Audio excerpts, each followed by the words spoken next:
Islam. Magandang umaga po, magandang tanghali po sa inyong lahat. Kami po ay mga Bible believers. Mag-baptist po. Narito po kami kung magbahagi ng salita po ng Panginoon. Hindi po kami nagbibigay na kahit naman sa inyo. Hindi po kami nagdilimos. Hindi po kami nagbibigay ng sobre. Hindi po kami nagpapabayad. Pagkos po ay kami po ay nagbibigay ng mga libreng papasahin, mga gospel tracts. Gusto namin ibahagi sa inyo ang salita po ng ating Panginoon. Ayon po sa Biblia. Ang sabi po ng Bible sa Hebrew, sa aklat po ng Hebrew chapter 9 verse 27, it is appointed unto men once to die, and after this the judgment. Sabi mo sa Tagalog, itatanda sa isang tao ang siya po ay minsang mamamatay, pagkatapos po ay pag-uukol. So nakikita ho natin sa talatang yon ang katotohanan ng buhay ng isang tao. Siya po ay mamamatay. Darating po sa kanyang panahon, sa kanyang oras, ay siya po ay babawiin ng buhay. Ayon ng mga nabubuhay dito sa mundo, ay pansamantala lamang po ang ating buhay. At ang kamatayan na ito ng iyong po ng Biblia ay siya po ay hindi po natin inaasahan. Meron po tayo namatay at kahit anong oras, ano ang panahon, at kahit anong sitwasyon natin po. Ibig sabihin po mga kaibigan, ang kamatayan ay wala pong pinipiling edad, wala po rin pinipiling sitwasyon sa buhay ng isang tao. Ikaw man ay mayaman, mahirap, may pinag-aralan o wala,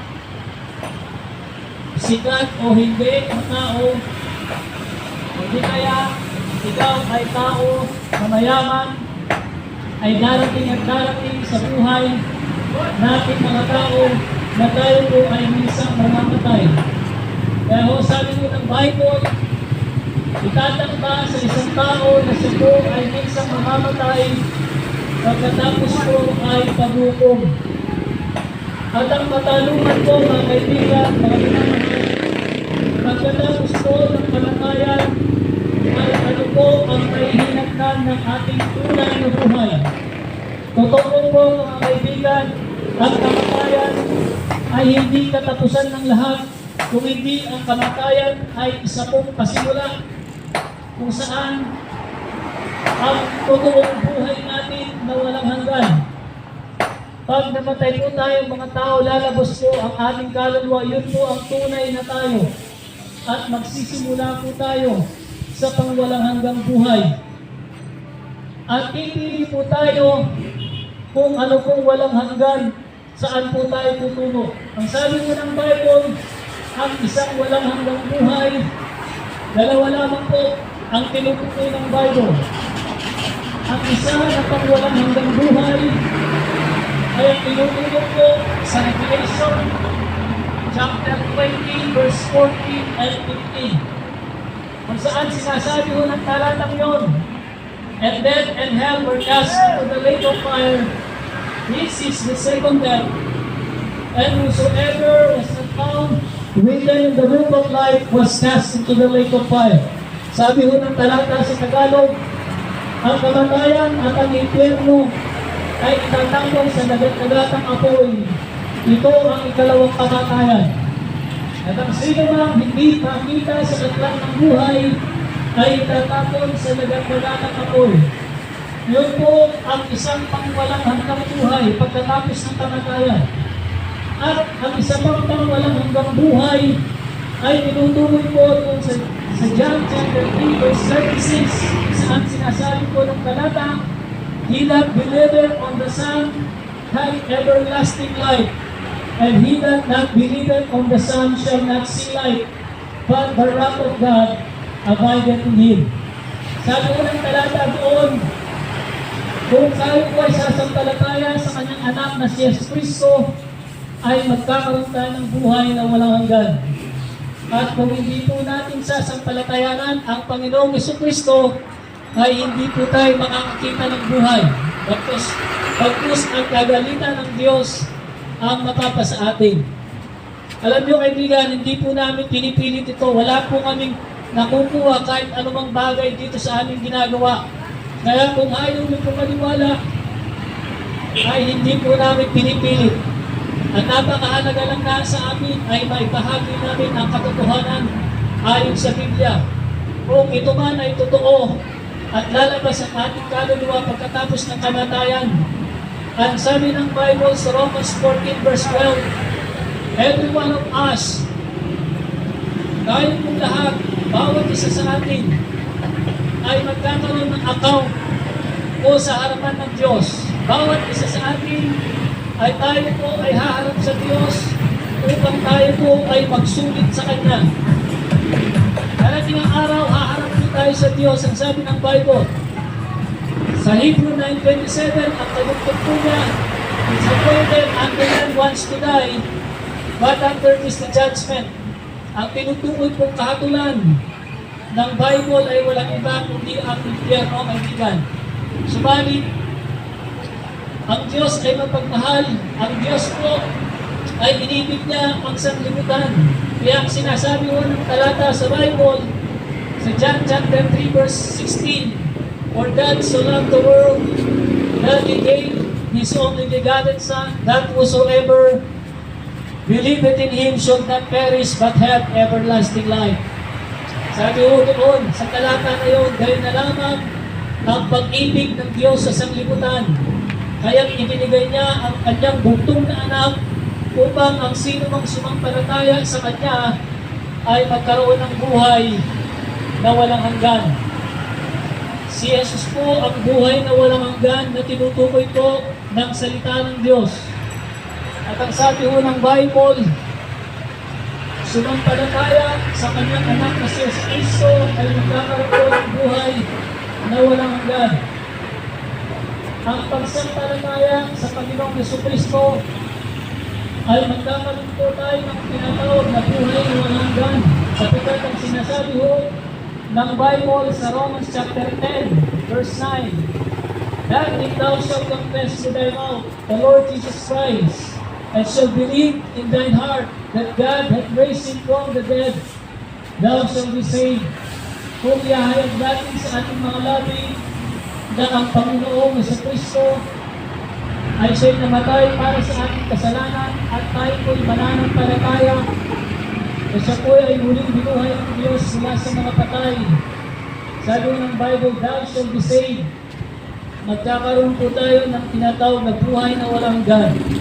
Kung ating sasampalatayanan ang Panginoong Jesucristo, ang pangako ng Diyos, sabi ng Bible, 2 Corinthians chapter 5, verse 17, if anyone be in Christ is a new creature, all things are passed away, behold, all things are become new.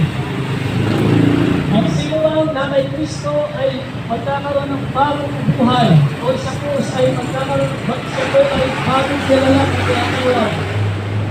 Lahat ng mga bagay na luma ay lilipas at lahat ng mga bagay sa Kanya ay magiging bago. Ibig sabihin, kapag tayo po ay tumanggap sa Panginoong Jesucristo at inilala natin at sinampalatayanan natin ang nag-iisang anak ng Diyos, ang sabi ko ng Bible, bibigyan po tayo karapatang maging anak ng Diyos at tayo po'y magkakaroon ng tinatawag na bagong nilalang. Magiging bagong nilalang po tayo, ibig sabihin po, na nakakamit natin ang buhay na walang hanggan pagdating ng araw. At ang pangako ng Diyos, sabi ko ng John 1:12, but as many as receive Him, to them will be power to become the sons of God, even to them that believe on His name. Kagaya ng marami na sumampalataya at tumanggap sa Kanya, anak. Sabi ko ng Bible, siya po ay bibigyan karapatang maging anak ng Diyos sa makapagbagay ang mga sumasampalataya sa Kanyang pangalan. Yan po ang pangako ng Panginoong Diyos sa atin kung tayo po ay sasampalataya sa Kanyang anak na si Jesus. magkakaroon ng buhay na walang hanggan pagkatapos ng kamatayan natin dito sa mundo ito. Hindi po natin madadala ang kayamanan, hindi po natin madadala kahit isa man ng meron sa atin pagdating ng kamatayan. Subalit, pwede po natin tanggapin, pwede po natin kilalanin ang Panginoon. Pwede po tayo sumampalataya sa nag-iisang anak ng Diyos. Walang iba kundi ang Panginoon Jesucristo na kaibigan. Sapagkat wala pong daan, walang katotohanan, maliban po sa kanyang anak na si Jesus. Sapagkat sinasabi ko ng Bible, John 14:6, sinabi po ng Panginoon Jesucristo, siya po ang daan, ang katotohanan, at ang buhay. Walang sino magpupunta sa Ama kung hindi sa pamamagitan po niya. Wala pong ibang daan maliban kay Jesucristo. Wala pong ibang katotohanan maliban po kay Jesucristo. Wala pong daan maliban sa ating Panginoong Jesucristo, mga kaibigan. Hindi po tayo maliligtas na kahit anuman po ng mga bagay. Sapagkat ang sinasabi mo ng Bible sa Ephesians 2:8, for by grace are you saved through faith, not of yourself, it is the gift of God, not of works, that any man should be boast. Sa pananampalataya, sapagkat sa biyaya, tayo po ay naligtas sa pamamagitan ng pananampalataya. Ito ay regalo ng Diyos. Hindi ayon sa ating sarili, hindi ayon sa ating mga gawa. Upang ang sino man ay hindi magmalaki. Hindi po natin pwedeng magmalaki ang anumang bagay sa harapan ng Diyos.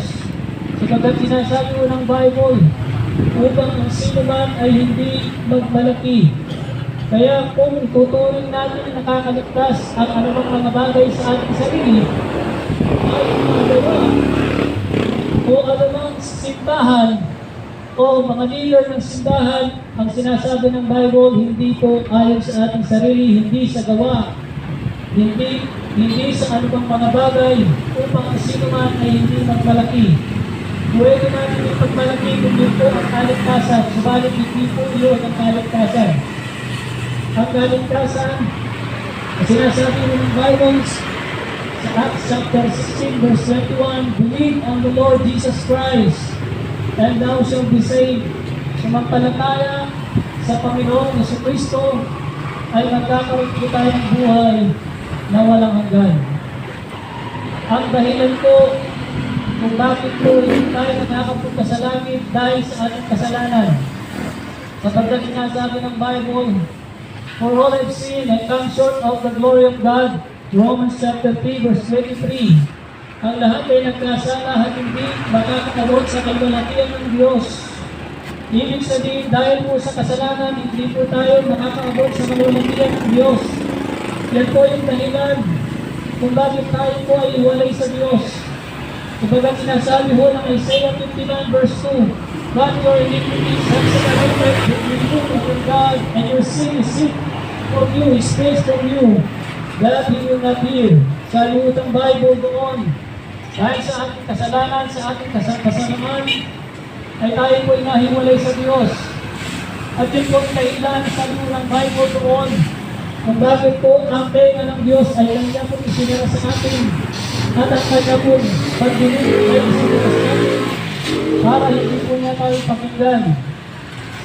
Ngunit babalik po ang relasyon natin sa Diyos kung tayo po isasampalataya sa kanyang nag-iisang anak na si Jesucristo.